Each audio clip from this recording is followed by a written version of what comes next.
All right, welcome back, everybody. We're back in beautiful Las Vegas, Nevada, and we're here with, what's your name? Morgan. Morgan.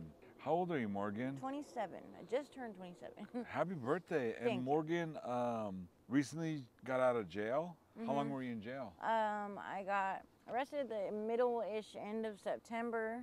Okay. I got, this is kind of the interesting situation. I got released Monday, November 7th at 8 a.m. I got arrested November 8th at 4 a.m. Again. Again? I wasn't even out for 24 hours for some stupid shit. And then I got out just on the 29th, just barely. Oh, okay. What were you in for? The first time a warrant had a suspended sentence that I had to do, and the second time, trespassing basically. Oh, trespassing? So stupid. From a casino or something? No, an abandoned apartment that I was in. It was just stupid. Yeah. All right, Morgan, do you give us permission to use this video on our YouTube Yes. channel? All right, let's just, I want to hear your life story, okay? Let's just start from the beginning. Where were you born? Cedar City, Utah. Cedar City, I heard of that city. You went to school there?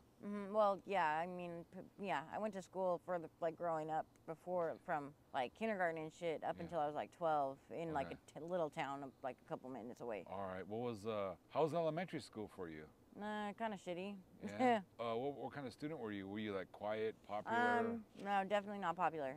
Honestly, I'm from, like I said, a very, very small little town in Utah, and I'm not Mormon. Oh, So I was the opposite of popular, honestly. I was like the odd one out. Like I didn't really hang out with nobody. I didn't have friends because I wasn't Mormon. I wasn't like, you know what I mean? Yeah. Were you bullied? Yeah, actually. Yeah. Okay. Let's jump to junior high. What was that like? Kind of the same, Yeah. I guess. Okay. And high school? What I happened in high didn't school? really go to high school hardly at all. Okay. My freshman year, I literally did not attend not one full day of class, not one. I would not the entire year. The cops had to go and see my mom at one point because I would only go either at like in the morning and then I'd come home at lunch, or I'd go after lunch. I'd go. I did not attend a entire full day of school. Hardly at all. What was the reason? I didn't want to go. I didn't like it. I didn't really like, I just didn't, I don't know. I just kind of, Was there a special teacher in your life that helped you out? that helped me out. Yeah, there was a couple, yeah, there was a couple of them. I Yeah. mean, but there was one, I mean, I wouldn't say she helped me out a lot, but she just was really cool. Yeah? Shout out to her. What's her name? Denise Doughton. All right. She was my math teacher because after like my junior year, I ended up having to go to like an alternative school. What were you listening to in Same Utah? shit. I Yeah? listen to now rap, a lot of stuff. Like I said, I didn't really, Rap, huh? Who are some of your favorite artists? Well, growing up too, though, I guess, like my whole family listens to like metal and shit like Yeah, that. I like metal. Yeah, like my favorite band, actual favorite band it's Stone Sour. Okay. So do you know who Slipknot is? Yep, I heard of Okay, them. well, there's like it's Corey Taylor, the lead singer of that, and a couple other band members from Slipknot are in Stone Sour. Got it. What did you dream of becoming when you were a little girl? When I was like little, I wanted to be like, when I was like really little, I wanted to do hair and stuff like that. But then I wanted to eventually, I wanted to be a clinical psychologist. I actually wanted to, I wanted to be able to prescribe medicine, and I wanted to work in a prison at one point. Did you? Yeah. Okay. All right. That was a long time ago, though. Okay. And then you just lost interest in school. Yeah, kind of. All right. All right. So when did you first start dabbling into drugs? Shit. I was like 15, probably. Who influenced you? There had to be someone that influenced you, right? Honestly, so I had bad kidneys, and I had a kidney stone that was like huge, like stuck for a long time because I didn't have insurance. And so I was just getting a lot of pain pills at the time, a lot. And then I just got sick, and then I started doing heroin. Oh. Because I stopped getting the pills, of course, you know. All right. And then at 15, and now you're 27? So was there a period of time where you weren't using? Not really. Besides jail, maybe? Not really. Okay. Except for that time I went to rehab, that's about it. All right. Wow. And then anyone else in your family uses? Yeah. My mom, she doesn't anymore. Yeah. She's actually doing pretty good, but my uncle, My mom's brother, yeah. My brother actually passed away from an overdose 2 days before Christmas in 2017. I'm sorry about that. Thank you. Yeah, it's kind of a whole Wow. So real family affair. So do you think it's genetic? Yes and no. Okay. You think it's an environment too? Absolutely. Okay. Were you raised with both parents? No, no, definitely not. Who were you raised by? My mom mostly. Okay, and your mom also did drugs when you were growing up? She was sober. Well, yeah. I mean, when I was like really little, yeah, she ended up going to rehab when I was like 2. Okay. And then she was sober for about 8 years, and then she relapsed, and then it's kind of been. All right, you have an interesting rehab story. Tell us what happened. So in the begin, like around the towards the beginning of 2017, I was actually in jail. I had to do a 60-day sentence. Ended up doing the 40 days. Yeah. My mom was she had somehow found this rehab place, and she ended up getting accepted and whatever. And while I was gone, and while I was in jail, she was going to be leaving to go to this place, and she got me hooked up with the lady that got her in, and so I called her while I was in jail and everything, and they set it up. Well, this place, you call this lady and they find you insurance, I guess. And so by the time I got out of jail, there was still like 2 weeks before I was able to actually go to this program. And so my best friend had flew me from Utah to Georgia to stay with her until I got there, because she was like, you're not going to get out and wait. You're not going to go. You're going to end up getting high again, and you're not going to go. So the day I got out, she had me on a plane later that day, the same day. I finally flew out back from, I flew out of Florida they flew me from Florida to California. And I was in San Clemente, California, and this rehab place was free. It was all free. It was a 90-day program. And I lived in a $2.5 million house on the beach. Like, they would go shopping at Costco 2 times a week. You just get to tell them what you wanted. Like, they would get it. It was we got to go to the beach. I mean, it was legit rehab for us though. Like, they had a medicated detox if you got there detoxing. I didn't, of course, but like you go to the facility every day and go into groups. It was actually really, really cool. Like, it was legit. Like, but what it was is so I learned that, so your insurance, right? They had found the insurance they got that I had at the time that they had gotten for me was Blue Cross Blue Shield. So it's a 90-day program, right? Every day. So it's not each 30 days, right? For every patient, and mind you, there's like hundreds of patients, and there's locations all over the world, or all over the United States. So for each single client, the first 30 days, the insurance pays $5,000 a day per client. Okay, that's what the company gets paid, the rehab place. The next one is $2,500. The next one is $1,500 per client. Wow. And everything's free for us. So, what's the name of this company? Sovereign. Sovereign, okay. So one day, I had been there for about 30 days.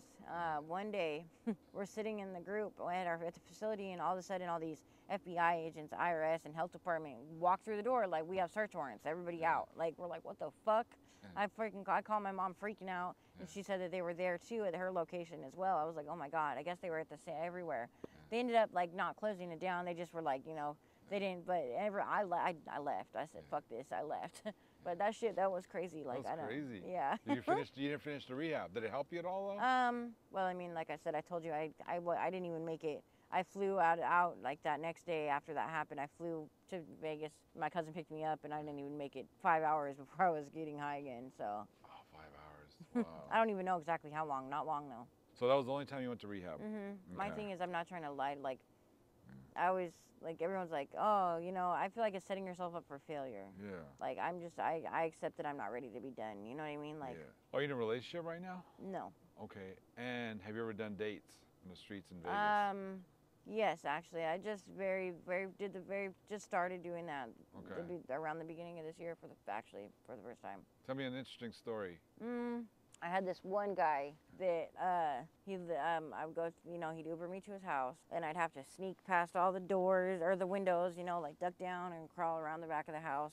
Yeah. And then he'd be waiting there and let me in the back, and because his wife's upstairs the whole time. Wife is upstairs? Yes, the whole time. He is a crackhead, but he's like this wealthy businessman, and he would pay me every day to just go and sneak in. I think his thing was his wife being upstairs the whole time, not knowing. Yeah. And all I would do is be topless, with my arm around him while I lay his crack pipe for him that was his thing. That's what he wanted. And I mean that's all I had to do. And That's it? yeah, that's it for a good amount of money. Wow. And he would call me. He'd call me every day if I wanted. Like, Really? Mhm. And how long did you do that for? Off and on a couple months probably with Okay. him. Yeah. And he was turned on by that? That was his. That's He what was probably wanted. turned on to the fact that he was able to sneak you in too. That was his thing. I Oh, think was that his thing. that was it right there. I'm pretty sure it was the big part of it. Yeah. We'd have to be quiet, you know, like. Yeah. That's crazy. Any bad experiences? Yeah, there was one. I went up to his room, you know, at the casino. Yeah. Told him, you know, what this was, and I mean, I talked to him downstairs and everything. I talked to him before that. He had actually he called me. I'd met him a couple days, like a week prior to this, and he'd actually hit me up like after the fact and was like, oh, you want I'd like to see you, you know. I said okay. So I met him at the casino that he was staying at. Went up to his room with him, told him, you know, whatever, how much, right, like downstairs, everything. He said, okay. We get up there and tell him, and he says, well, I'm not paying you anything, but you're not leaving either. I said, excuse me? Yeah. And he said, and he repeated it, and I said, yeah, okay, whatever. And I went to go walk out the door, and he like walked the door, and I said, get out of my way. And I went to like push through him, and he like picked me up and like damn near threw me like across the hotel room almost. It got to the point where like the only thing like I don't know, like adrenaline had to got me or something, because I just like I like pushed past him like with all my might, and he grabbed the back of my hair and then my purse, and that didn't faze me. The grabbing my hair didn't bother me at all. Like, but man, my purse, like if he would have grabbed my purse, if he would have grabbed my arm, I would have been done. But he had grabbed my purse, so I just let my purse go. Lost everything in my purse. I had like $500 I had made that night. Like everything, lost everything in it. Like everything, my phone, everything. I had so much shit in there that I just was like, fuck it. I lost my purse and then I ran. Did you call the cops? No, hell no. No. What, when you say hell no, why not? I don't fuck with law enforcement at all. Oh, okay. Law enforcement is gonna do no good for me. I don't give a fuck what the situation is. Not at all, not one bit. All right, I understand. So besides that, how do you survive out here? Anything else? Well, I mean, it's kind of rough, you know. I don't have nobody here, like family or anybody that I can turn to just like to rely on really at all. Like I'm completely on my own here. I don't really work like that as often as you'd think. I mean, it's just, I don't know. It's just honestly, like I come up in casinos a lot. Like people leave money in machines or stuff like that. Like I find money in machines a lot, but it's hard. Like I'm on the streets most of the time. Like don't get me wrong. Like it's rough. When you were growing up, was the father in the picture? Yes and no. Like my dad's kind of just, he's really not. We'll just go no for the most part. Okay. You don't say anything else. Do you feel like you've lost yourself in addiction? Yes and no as well. Like I mean, like I feel like I wouldn't say lost myself because I'm still. Like, you know, I'm still me, like to an extent. I'm not like let it like completely take over me. But at the same time, like it does consume all of me at the same way as well. Do you see any hope? I mean, I don't want to do this forever.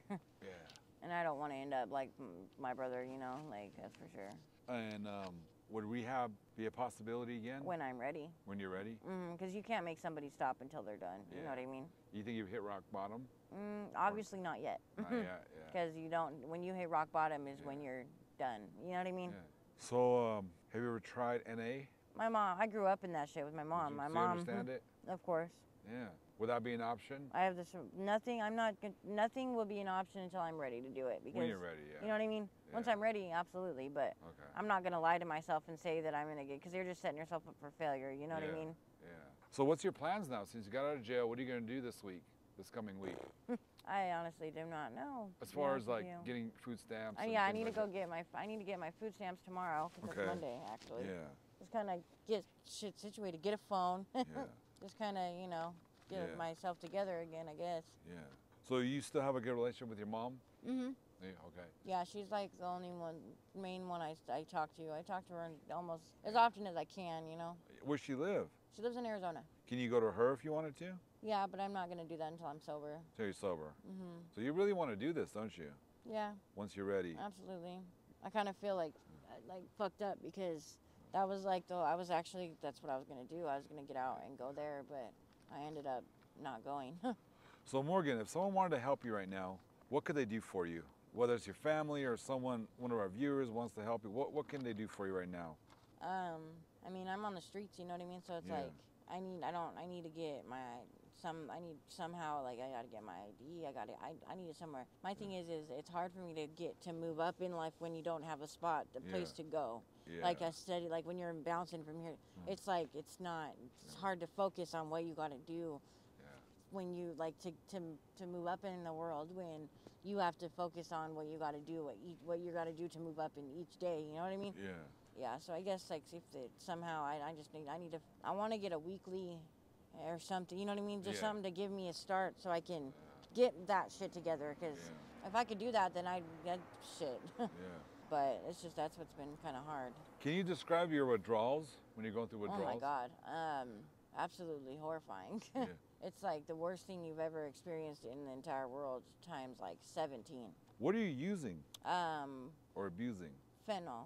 No. Okay. I used to do heroin. I used to shoot up. I shot up for 6 years.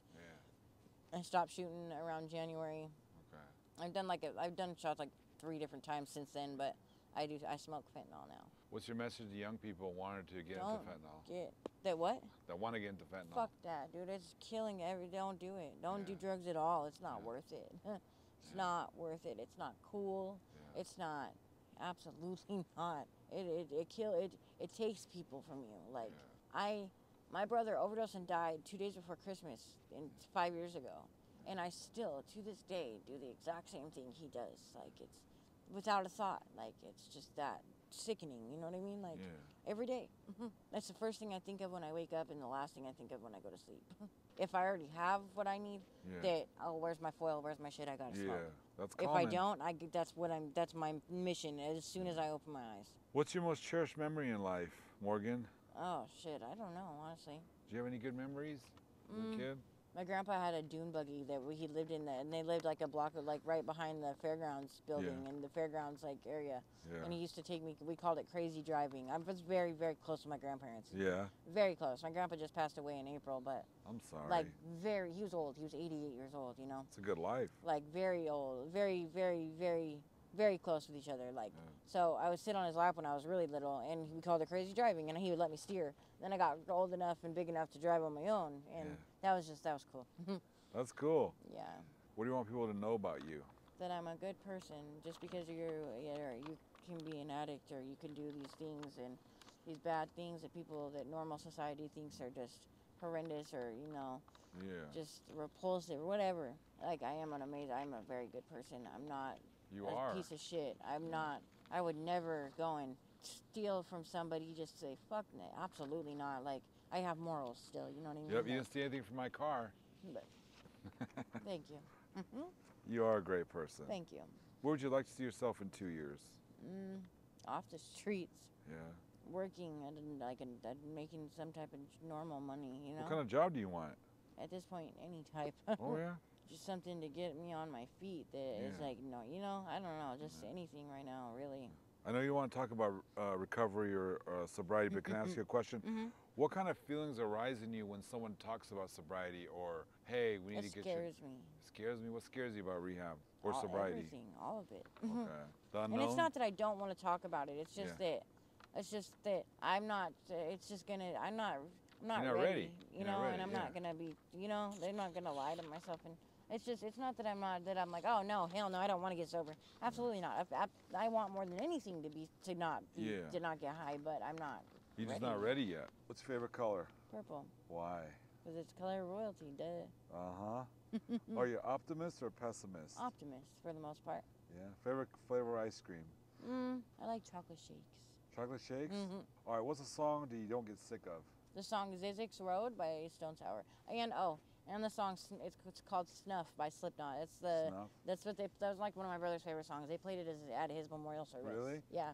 His friends are in a band, and they learned it and played it at his service. What's the name of the band? That they're in, I don't know. You ever been to a cool concert? When I was younger, like little, I went to I can't even remember what the concert was, but with my parents and stuff, and I fell asleep during in the middle of the concert. Oh, and when I was like 12 or something in San Diego, me and my family went to see Godsmack. That was actually really cool. Godsmack? That was Oh, really cool. yeah, That was really that's a cool. good band. You like amusement parks? Amusement parks? Yeah, I'm terrified of roller coasters. Like, Yeah.